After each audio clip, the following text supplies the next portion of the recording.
कई बार लोगों को देखा जाता है कि उन्नति करने योग्य हैं, लेकिन फिर भी उन्नति उनकी नहीं हो पाती है। क्या कारण होता है? ये प्रश्न महात्मा विदुर से धृतराष्ट्र ने पूछा है कि उन्नति करने के लिए क्या करना चाहिए और किन कारणों से मनुष्य की उन्नति और विकास रुक जाता है। विदुर जी कहते हैं 6 चीजें ऐसी हैं जो मनुष्य की उन्नति में ब्रेकर बन जाती है। आज ये स्पष्ट आपके सामने कर रहा हूं विदुर नीति से। खड़ दोष पुरुषेणे हातव्यम भूत मिच्छिता अतिनिद्रा तंद्र भयम क्रोधम आलस्यम दीर्घ सूत्रता। विदुर जी कहते हैं कि राजन, जिनको अति नींद आती है, जो कुंभकर्ण को भी सोने में पछाड़ सकते हैं, ऐसे लोग उन्नति करना चाहते हैं, प्लानिंग बनाते हैं कि बहुत कुछ करूंगा, सवेरा होगा तो कमाल कर दूंगा, लेकिन अधिक सोने की आदत के कारण सवेरा तो हो जाता है पर उनकी आंख ही नहीं खुलती है और टाइम निकल जाता है, वे जहां के तहां खड़े रह जाते हैं, उन्नति नहीं कर पाते। यदि उन्नति करना चाहते हो तो समय पर जागना भी सीखो। कितने लोगों को बचपन में मां जगाती थी, अब शादी हो गई तो उनकी पत्नी जगाती है, और बेटे पैदा हो गए तो बेटे जगाते हैं। तो उनसे पूछो तुम खुद क्यों नहीं जागते, तो कहते हैं धक्का खाने की आदत हो गई है, अब कोई धक्का मारता है तभी जागता हूं। ये क्या हाल है। कानपुर में मैं था, कानपुर बहुत बड़ी सिटी है उत्तर प्रदेश की, औद्योगिक सिटी है। एक छोटा सा बच्चा सड़क किनारे सुबह सुबह 5:30 बजे खड़ा था, थैला लेकर, उसी के घर में ठहरा था। तो मैंने कहा बहुत जल्दी आगे क्या बात है? बोली मेरी बस आ रही है। केवल और केवल उस बच्चे की उम्र 8-9 साल होगी, अकेले खड़ा था। तो हमने कहा डर नहीं लगता? बोले डर किस बात का?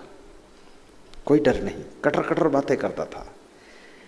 तो मैंने कहा कि कहाँ जाना है? बोले स्कूल जाना है। स्नान हो गई? बोले तो बहुत पहले हो गई। नाश्ता? बोले कंप्लीट, और साथ में भी नाश्ता है, मेरे टिफिन है। मेरी माँ ने कहा है कि बस में बैठकर जाओ, मैं रोज जाता हूँ। तो हमने कहा क्या बनना है? बोले ये नहीं सोचना है क्या बनना है, माँ ने कहा है पढ़ाई में टॉप करना है, फिर जो बनना है सब बन जाओगे, तो मुझे पढ़ना है बस। कितने विद्यार्थी कल्पना करते हैं कि मैं आईएएस बनूंगा, पीसीएस बनूंगा, इंजीनियर बनूंगा, लेकिन किताब खोलकर पढ़ते ही नहीं है, क्रिकेट खेलते रहते, सीरियल देखते रहते हैं, और सबसे कहते रहते आईएएस करूंगा, आईएएस करूंगा। अरे आईएएस तो अलग ही रह जाएगा, जो हो वो भी नहीं रह जाओगे। याद रखना, ज़्यादा कल्पना मत कीजिए, आप अपने फाउंडेशन को मजबूत कीजिए और पढ़ाई चालू कर दीजिए, मन को एकाग्र कीजिए, तो आईएएस भी बन जाओगे, पीसीएस बन जाओगे। और ये मन में बहुत कल्पना करोगे, अर्निंग को देखोगे, लर्निंग नहीं करोगे तो फेल हो जाओगे। केवल पढ़ने में दिमाग एकाग्र कीजिए, टाइगर बना लीजिए, क्या हमें पढ़ना है। विद्यार्थी जीवन तो साधना का जीवन है। साधु और विद्यार्थी में कोई खास अंतर नहीं होता, खाली कपड़ों का अंतर होता है। मैं विद्यार्थी जीवन से डायरेक्ट साधु बना, मुझे तो इसमें कोई फर्क नहीं लगा, साधु लाइन में वैसे ही रहना पड़ रहा मुझे। वैसे समय से जागना है, सब करना है अपना। विद्यार्थी जीवन संपूर्ण लंबे जीवन के विकास की नींव है, और जिस बिल्डिंग की नींव कमजोर होगी वो बिल्डिंग बहुत ऊंचे नहीं जा सकती है। इसलिए भाई और बहनों, अपनी नींव को मजबूत करो, ऊंची शिक्षा, अच्छी शिक्षा प्राप्त करो, फिर जितनी चाहो उतनी उन्नति की मंजिल को खड़ा कर लो। कितने विद्यार्थी कहते मेरा मन नहीं लगता पढ़ने में, तो मैं उनसे पूछता हूं आखिर तुम्हारा मन लगता कहाँ है? तो बोलते खेलने में लगता है, सोने में लगता है। तो मन को लगाने वाला कौन है? बोले मैं हूं। तो हमने कहा तो मन को पढ़ने में लगा लो। बोले लगता ही नहीं है। तो खेलने में किसने लगाया? बोले मैंने लगाया। तो तुम इसमें भी लगा सकते हो, मन को मोटिवेट करो। अपने भीतर रुचि पैदा करो, स्वयं को समझा लो। तादाद से ज्यादा खेलना भी व्यसन बन जाता है, और जरूरत से ज्यादा सोना वो भी आपके शरीर की आदतों को बिगाड़ता है। आप 18 घंटे सो तो भी पड़े रहोगे, और 8 घंटे सो तो भी नींद पूरी हो जाएगी, और 6 घंटे में भी काम चल सकता है। घंटे तो 24 ही हैं, चाहे खेलने में गंवा दो, चाहे सोने में गंवा दो, चाहे गप सप लप में गंवा दो, चाहे टीवी के सामने गंवा दो, और उन्हीं घंटों को अगर बचा लो तो उन्हीं घंटों में अपनी जिंदगी को आगे बढ़ा सकते हो। समय किसी को कम ज्यादा नहीं मिलता है, 24 घंटे सबको मिलते हैं। आपका जीवन मंगलकारी हो तो अति निद्रा से बचो। दूसरा है तंद्रा। तंद्रा किसे कहते हैं? ऊँघने की आदत। न सोते हैं न जागते हैं, बीच में है। थोड़ा सा फिर आँख खोल दिया, जम्हाई ले रहे हैं, मुंह खोल रहे हैं, सुस्ती है, उदासी है। जरूरत से ज्यादा खाने से चेहरा उदास रहता है। अनावश्यक एनर्जी जब बॉडी में पहुंच जाती है तो आपके शरीर को सुस्त करती है। हमारे आश्रम में एक डॉक्टर आता है तो मैं उससे बोलता हूँ दूध पी लो, बोलता है फिर पी लेंगे। हम कहते फल खा लो, बोले बाद को खा लेंगे। तो मैं कहता हूँ चलो डॉक्टर साहब एक पेड़ा खा लो, बोले अगले दिन खा लेंगे। तो हमने कहा खाते क्यों नहीं डॉक्टर साहब?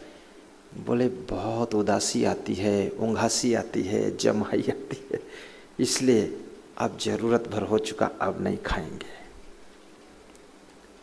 कम खाने से कोई आज तक मरा नहीं है, अधिक खाने से कोई स्वस्थ रहा नहीं है, और एक दो दिन ना खाने से कोई बीमार हुआ नहीं है। इसलिए याद रखना, खाने पर भी आपका कंट्रोल हो और बोलने पर भी कंट्रोल हो तो जिंदगी में जो चाहते वही कर दिखाओगे।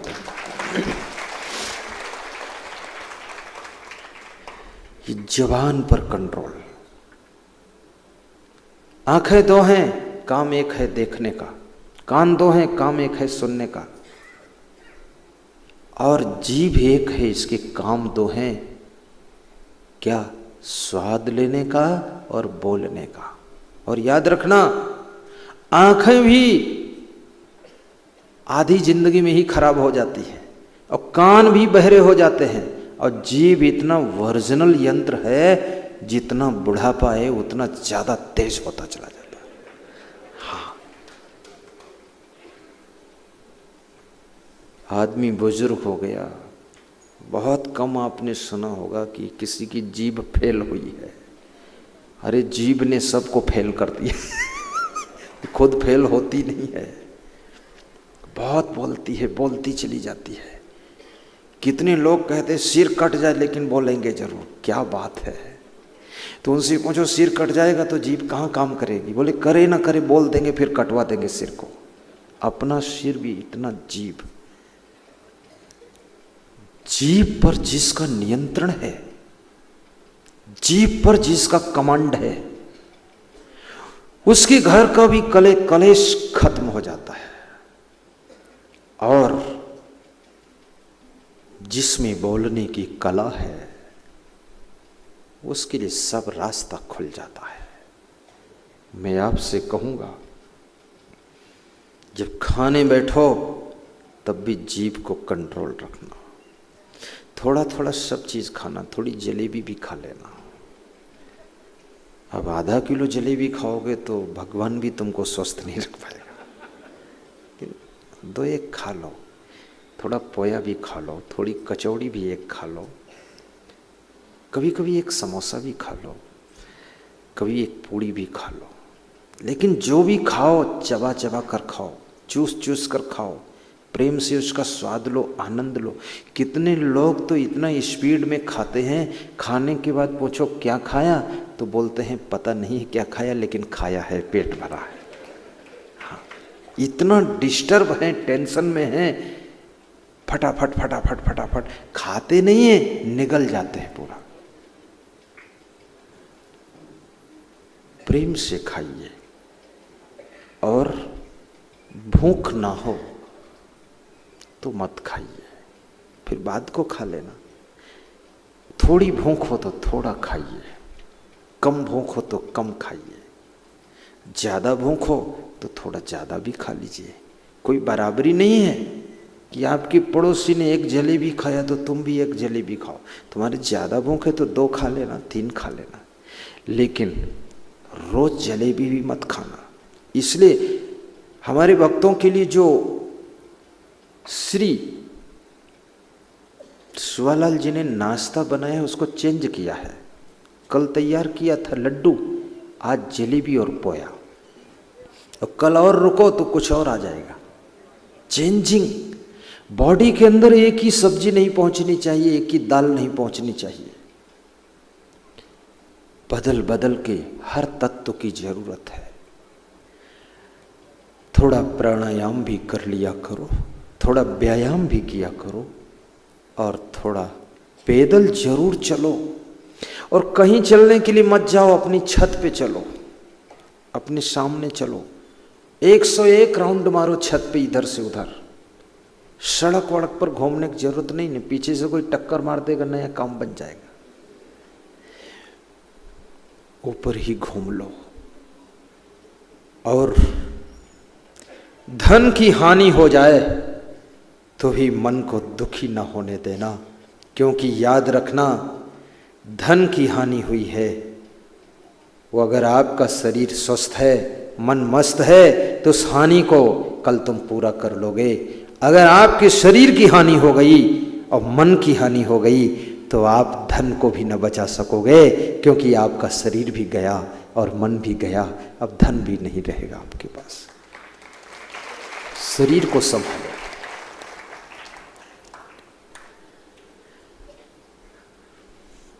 तीसरा,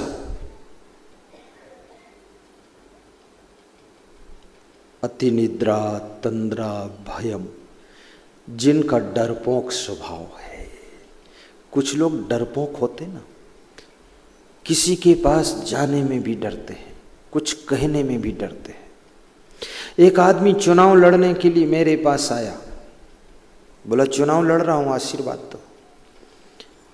तो हमने कहा आशीर्वाद भी दूंगा, कुछ ज्ञान भी दूंगा, कुछ फार्मूला भी दे दूंगा। तो उसको फार्मूला दिया मैंने। हमने कहा पहली बात तो व्यवहार कुशलता सीखो, जो मिले फटाफट हाथ जोड़ो, नमस्कार करो। बोले ये तो बड़ा मुश्किल है, हाथ किसी को जोड़ा नहीं हो।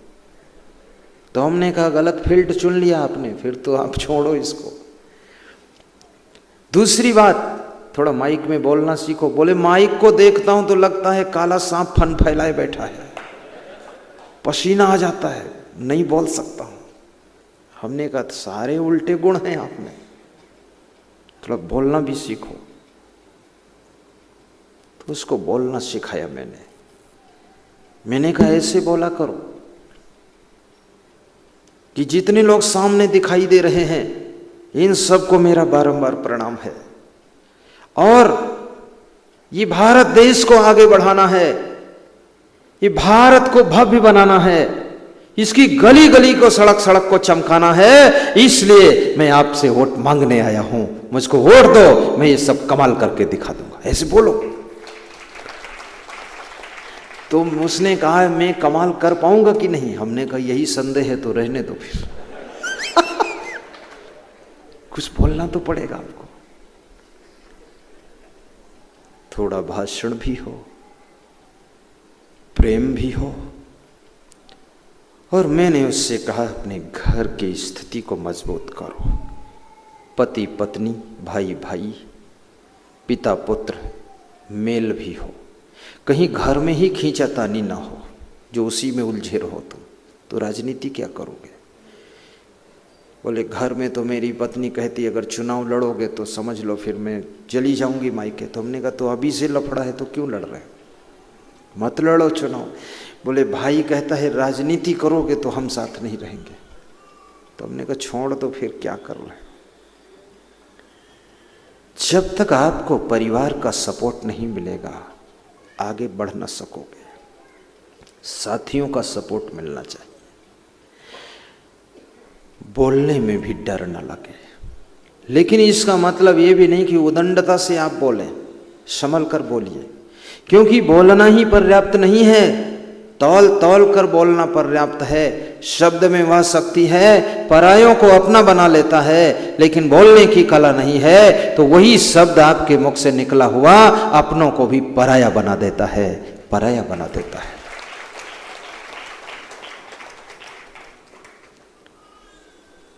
तो निर्भयता भी हो और कोई भी कार्य करो। भय कब लगता है? भय भी कोई झूठ नहीं है, आपके अंदर कमजोरी है इसलिए भय लगता है। भय गलत नहीं लग रहा है, आप उस कार्य को करना सही ढंग से जानते नहीं इसलिए डर लगता है। आपको तजुर्बा नहीं है, अंदाज नहीं है, आइडिया नहीं है, आपको नॉलेज नहीं है, प्रैक्टिस नहीं है, इसलिए भय लगता है। तो पहले तो उसका ज्ञान भी प्राप्त करो, अनुभव भी प्राप्त करो, उसको सीखो भी, आपका भय खत्म हो जाएगा, निर्भय हो जाओगे। जैसे मैं आपके सामने प्रवचन दे रहा हूं, मुझे भय नहीं लग रहा आपसे, बिल्कुल नहीं लग रहा, मुझे प्रेम लग रहा है, मुझे आनंद लग रहा है, क्योंकि अनुभव है। और जो मैं बोलता हूं वही करता भी हूं। मैं आपसे कहता हूं दारू मत पीना, तो मैं पीता ही नहीं, छूता ही नहीं। मैं कहता हूं बीड़ी नहीं पीना चाहिए, तो मैं इलायची भी नहीं खाता हूं, झंझट में नहीं पड़ता। मैं आपको जो कहता हूं उससे ज्यादा करता हूं, इसलिए निर्भय हूं। याद रखना, जब अपने जीवन में वही बातें उतर जाती हैं तो बोलने में डर नहीं लगता है। जब दूसरों से कहता हूं बीड़ी मत पीना और खुद सिगरेट पीता हूं तो डर जरूर लगेगा।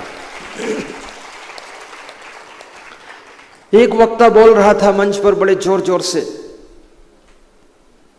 कि मांसाहार नहीं करना चाहिए, शाकाहारी रहना चाहिए, जियो और जीने दो।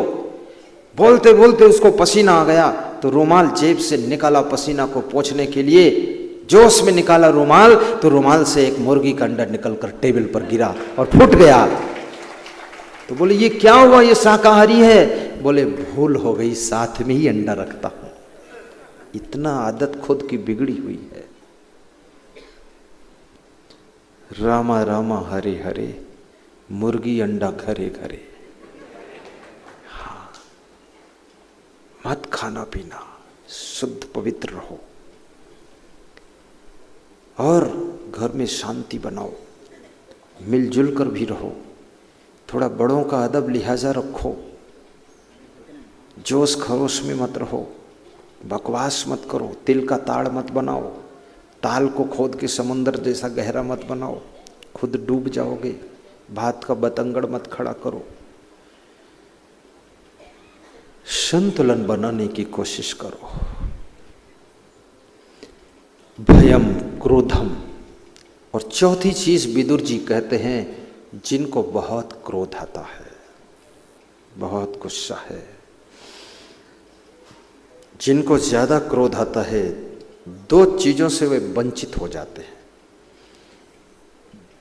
राज्य और धन। ये दोनों चीजें उनके हाथ से चली जाती है। सहनशीलता हो। कन्फ्यूशियस ने एक बहुत बड़ी बात कही है। उसने कहा, मेरे दादाजी ने मुझे फार्मूला दिया था मरते वक्त, कान में बताया था कि जिंदगी में ऐसे क्षण बहुत बार आएंगे जब तेरे को बहुत गुस्सा आएगी। उस समय तू केवल आधा घंटे अपने को मौन कर लेना, कुछ जवाब मत देना, तो तेरे मित्र मित्र बने रहेंगे, तेरे अपने अपने बने रहेंगे और दुश्मनों की संख्या बढ़ेगी नहीं। यदि तूने आधा घंटे नियंत्रण नहीं किया, अपने को मौन नहीं रखा, तो याद रखना तेरा मित्र तो कोई नहीं रहेगा, शत्रुओं की भीड़ लग जाएगी और तू जिंदगी में कभी सफल नहीं होगा। मौनेचा कलहो नास्ति। मौन रहने से कलह नष्ट हो जाता है। कहीं कहीं चुप रहना भी साधना है, चुप रहने से भी सफलता मिलती है। गुस्सा को कंट्रोल करो। कभी कभी मनुष्य नाराज होकर के बिजनेस को छोड़ देता है, पत्नी से नाराज होकर के नौकरी छोड़ देता है, माँ बाप से नाराज होकर के बिजनेस बंद कर देता है, बेटों से नाराज होकर के सब कार्य छोड़ देता है। किससे किससे नाराज होगे, आपको कौन राजी करेगा? लोग स्वयं में राजी नहीं है, तुमको क्या राजी करेंगे। दुनिया नाराज हो तो हो, लेकिन आप अपने कार्य को करते रहना, लक्ष्य की ओर बढ़ते रहना, सबकी सहते रहना। किसी घर में पति पत्नी में थोड़ी तकरार हुई तो पत्नी ने अपने पति से कहा, रुकिए, ये वक्त मेरे चाय बनाने का है, चाय बनाकर आपको पिला देती हूँ, उसके बाद फिर इस टॉपिक को शुरू करती हूँ। तो जब चाय बनाकर पिलाया अपने पति को, तब तक मन डाइवर्ट हो गया। तो पति ने कहा, कोई टॉपिक नहीं है, आप अपना काम करो, मैं अपना काम करता हूँ। कितने लोग ऐसे हैं, खाना पीना बंद करके लड़ने पर उतारू हो जाते हैं कि आज सब पूरा फाइनल कर देंगे तब मानेंगे। फाइनल तो कभी होगा नहीं, खुद ही फाइनल हो जाओगे। थोड़ा मन को डाइवर्ट भी करो। कोई मन को प्रतिकूलता भी है, दुख भी है, उलझन है, तो भी अपने कर्तव्य को मत छोड़ो।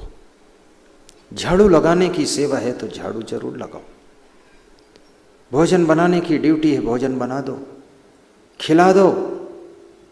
हो सकता है आपके कर्तव्य निष्ठा से ही ये घर में आने वाली बहुत बड़ी समस्या टल सकती है। कितने लोग सोचते रहते हैं हमारे घर में किसी ने बाधा वाला कुछ कर दिया है, किसी ने कोई जंतर मंतर तंत्र करा दिया है, कोई जादू टोना करा दिया है, इसलिए हमारे घर में ऐसा ऐसा हो रहा, वैसा वैसा हो रहा है। ये कितना हमारे देश के अंदर पढ़े लिखे लोग, शिक्षित लोग, समझदार लोग, बुद्धिमान लोग भी इस चक्कर में फंसे हुए हैं और न जाने कितने जंतर मंतर वालों को ढूंढते रहते हैं और करते रहते हैं। एक ज्योतिषी हाथ देख रहा था, गरीब आदमी ने हाथ दिखाया तो उसने कहा, तुम्हारी जीवन रेखा टूटी है और 7.5 शनि लगा है, 7 दिन में मर जाओगे। गरीब घबरा गया, बोले तो क्या करूं? तो उसने कहा 1100 रुपये अगर भेंट करो तो 7.5 शनि को शांत कर दूंगा। उसने कहा 1100 तो है नहीं, गरीब आदमी हूँ। बोले 1100 नहीं है तो 101 निकालो, गरीब हो, किसी से कहना मत। बोले 101 भी नहीं, तो बोले 51 निकालो, फालतू बात मत करो। बोले 51 भी नहीं, गरीब बहुत हूँ। अरे बोले तो 11 रुपया निकालो, 11 तो है। तो उसने कहा 11 भी नहीं है। बोले 5 का नोट निकाल। तो बोले 5 का नोट भी आज नहीं है। तो ज्योतिषी ने कहा, तू जा, तेरे ऊपर 7.5 शनि लगा भी नहीं है, जब रुपया नहीं तो लग कर क्या करेगा।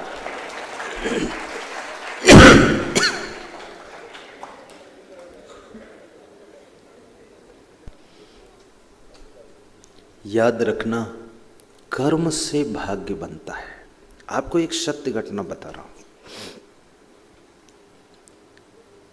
नाम पता सब बताऊंगा। किसी ज्योतिषी ने एक पुलिसमैन को कहा, मशहूर ज्योतिषी था वो, पुलिस CID का है अफसर, वो मेरे पास आता है। कहा कि तेरा भयंकर एक्सीडेंट होगा, शायद ही बचेगा नहीं। उसने कहा कोई बात नहीं, अब जो होगा सो होगा, होना ही है। तो पुलिस अफसर मेरे से अपनी कहानी सुना रहा था। कह रहा था, मैं ज्येष्ठ महीने में, मई जून की गर्मी में एक नल में पानी पी रहा था, ऐसे चुल्लू लगा करके, और पानी पीकर ज्यों ही उठकर खड़ा हुआ तो देखा सैकड़ों गायें उस नल की ओर दौड़ती हुई चली आ रही हैं, दौड़ती चली आ रही। तो मैंने सोचा ये मुझको मारने के लिए आ रही, क्यों आ रही?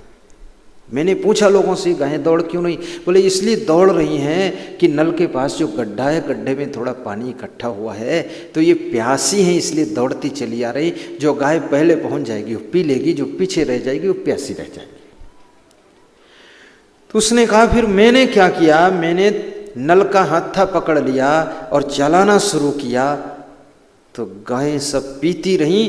3 घंटे मैंने नल चलाया और उस गड्ढे में पानी पहुंचाता रहा, पीती रही। और महाराज उसके बाद मेरा एक्सीडेंट हो गया और मैं नहीं मरा, बिल्कुल सुरक्षित। भयंकर एक्सीडेंट हुआ, कुछ नहीं मेरा हुआ, थोड़ा सा फ्रैक्चर हुआ। तू ज्योतिषी को मैं 3 साल बाद मिला, उसने कहा तू जिंदा कैसे है, तुझे तो मर जाना चाहिए था, कौन सा कर्म किया इतने दिनों में? उसने कहा कुछ नहीं, 3 घंटे नल चला करके गायों को पानी पिलाया हूं, अब उससे जो भी हुआ हो।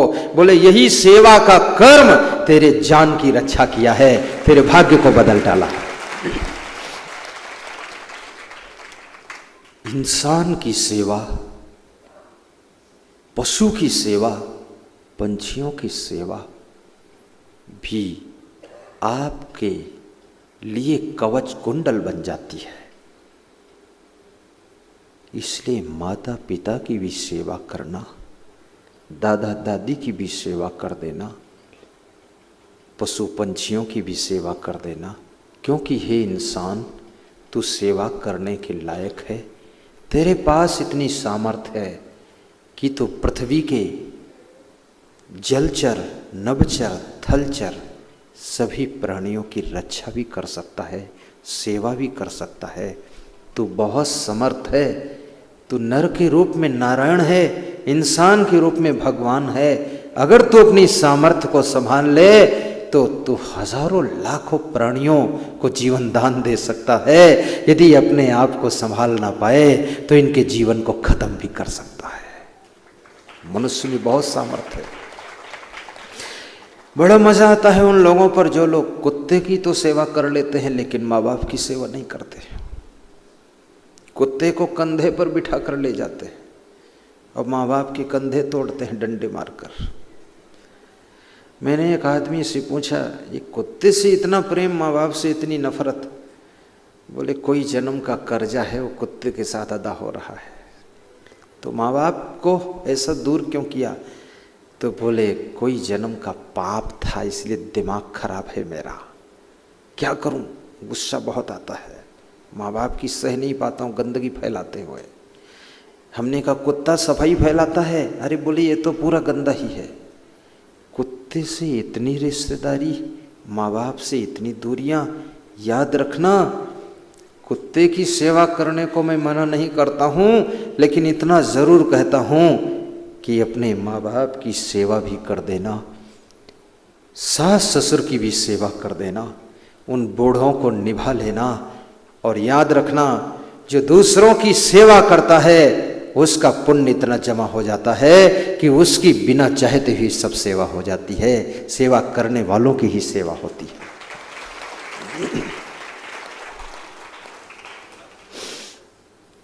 तो क्रोध को नियंत्रित रखो और ये बाधा बला के भ्रम में मत पड़ो। किसी ने मेरे घर में कुछ कर दिया है, कोई जंतर मंतर करा दिया है, ऐसा कुछ होता नहीं है। मैं एक गांव में गया था तो लोग कह रहे थे कि हमारे गांव में एक ऐसा शैतान आता है, साइकिल का पहिया खोल कर पेड़ में टांग देता है। तो हमने कहा अच्छी बात है, वो सब रिंच उंच लेकर आता होगा। तो मैंने कहा मेरे पास में बस है, इसका पहिया खोल करके पेड़ पर टांग दे तो मैं मान लूंगा। बोले संतों से कुछ नहीं बोलता है। तो हमने कहा इतना समझदार है वो जानता है संत है, वो शैतान है। हमने कहा मैं संत हूं, मेरी बस थोड़े संत है, इसका खोल ले पहिया। अरे बोले आपके निकट नहीं आएगा।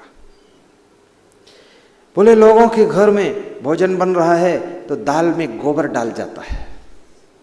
ये क्या हो रहा है? किसी कर्मचारी की मां को रोज चोटें लग जाती थी और उसकी पत्नी कहती थी मेरी मां को न जाने कौन बला कौन बाधा मार जाती है, रोज चोट लग जाती थी। तो होशियार था वो, उसने सीसी कैमरे लगवा दिए चुपके से जहां मां उसकी लेटती थी। और उस दिन कैमरों ने जो फोटो खींचा वो फोटो देख करके पैरों के नीचे धरती खिसक गई। क्या था? मेन दरवाजा बंद करके उसकी ही पत्नी उसकी मां को मार रही थी थप्पड़ों से, बेलन से, और घसीट कर बेड से नीचे गिराकर कूट रही थी। और मां के आंखों में ज्योति नहीं थी। वो सब सीसी कैमरों ने फोटो दिया। जब वो फोटो देखे गए तब उसने कहा कौन है चुड़ैल, कौन है भूत, कौन है प्रेत, कौन है बाधा बला? ये देखो फोटो आ रहा है मेरी धर्म पत्नी का, यही मारती है। हम कहते थे कोई बला आती है, कौन बला है? याद रखना, ये सब ढोंग ढकोसला आडंबर में मत फंसो, अपने आप को संभालो,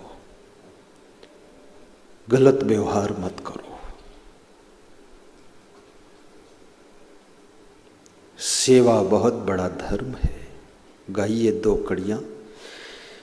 हमारा धर्म हो सेवा, हमारा कर्म बस 10 मिनट में विराम दे दूंगा। हमारा धर्म हो, सब गाओ, सीख लो, फिर घर में सुनाओ। कर्म हो सेवा, हमारा धर्म हो सेवा, हमारा कर्म हो सेवा। सदा सत्संगियों में मिल हमें सेवक बना जाना। सदा सत्संगियों में मिल हमें सेवक बना जाना। हमारे ध्यान में आकर प्रभु जी आँखों में बस जाना। प्रभु जी आँखों में बस जाना। बहा दो प्रेम की सरिता, दिलों में प्यार का सागर। हमें आपस में मिलजुल कर प्रभु जी रहना सिखा जाना। हमें आपस में मिलजुल कर प्रभु जी रहना सिखा जाना। हमारे ध्यान में आकर प्रभु जी आँखों में बस जाना। प्रभु जी आँखों में बस जाना। गुरु जी आँखों में बस जाना। प्रभु जी आँखों में बस जाना। बोलिए सद्गुरु भगवान की जय।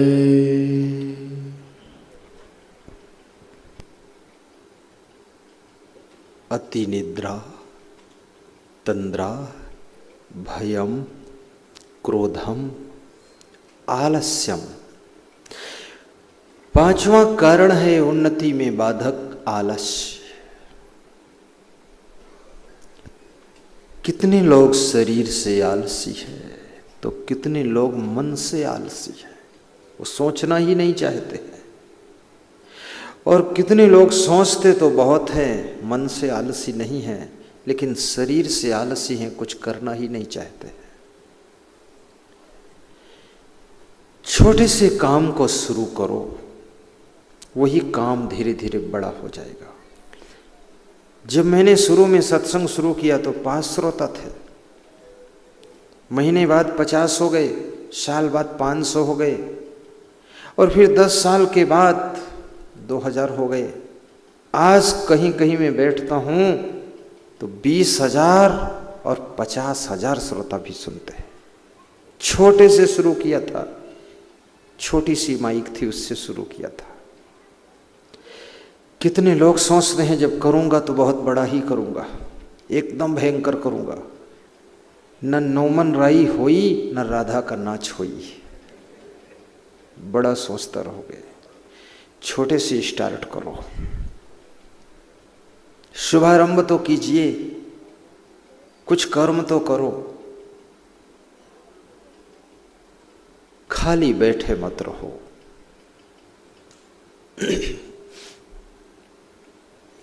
धीरू भाई अंबानी ने जब बॉम्बे में बिजनेस प्रारंभ किया था तो एक छोटा सा कमरा था उनके पास, 3 कुर्सी और एक टेबल पड़ी हुई थी। वहां से स्टार्टिंग किया था। आज कितना बड़ा रूप हो गया है। सोच तो बड़ी रखो। एक पॉइंट बहुत अच्छा उन्होंने कहा है कि तेज सोचो, बड़ा सोचो, जल्दी सोचो, क्योंकि विचारों पर एकाधिकार नहीं है। अगर सोचने में देर कर दिया तो कोई दूसरा वही सोच लेगा और जब तक तुम सोचोगे वो कर डालेगा। फिर एक ही है तो कैसे तुम करोगे। इसलिए जल्दी भी सोचो और बड़ा भी सोचो, लेकिन शुरुआत छोटे से ही कर दो, करो स्टार्ट। और धीरू भाई अंबानी 9 बजे से 10 बजे तक मुकेश का क्लास लेते थे और 10 से 11 अनिल अंबानी का क्लास लेते थे। और मुकेश अंबानी ने अपनी हिस्ट्री में लिखा है कि मेरे पिताजी मुझको बहुत डांटते थे। अगर मैं 5 मिनट लेट हो गया हूं तो उसके लिए भी डांट खानी पड़ती थी। मेरे पिताजी बहुत डिसिप्लिन थे, बहुत ज़्यादा पढ़े लिखे नहीं थे। मैं तो MBA करके आया था, लेकिन मेरे पिता से मुझको अकल सीखनी पड़ती थी, तब मैं सफल हो पाया था। याद रखना, स्कूल की पढ़ाई थ्योरी है, लेकिन जो प्रैक्टिकल किया है जिस आदमी ने, उसके द्वारा अगर कुछ सीखा है तो वो पढ़ाई आपकी प्रयोगात्मक है, सफलता मिलेगी। लेकिन कोई सुनना नहीं चाहता है। रोज क्लास लेते थे वे। अपने पिता की क्लास में कौन बेटा बैठना चाहेगा। क्लास ही क्लास रह जाएगा, विद्यार्थी गायब। और ऐसे पिता भी कम हैं जो क्लास लेने योग्य भी हो, क्लास लेने की योग्यता भी हो। सारे दांव पे सिखाओ और सीखने की इच्छा भी हो। तो आलस्य को दूर कीजिए। आलस्य बहुत बड़ा शत्रु है। पुरुषार्थी बनो, परिश्रमी बनो।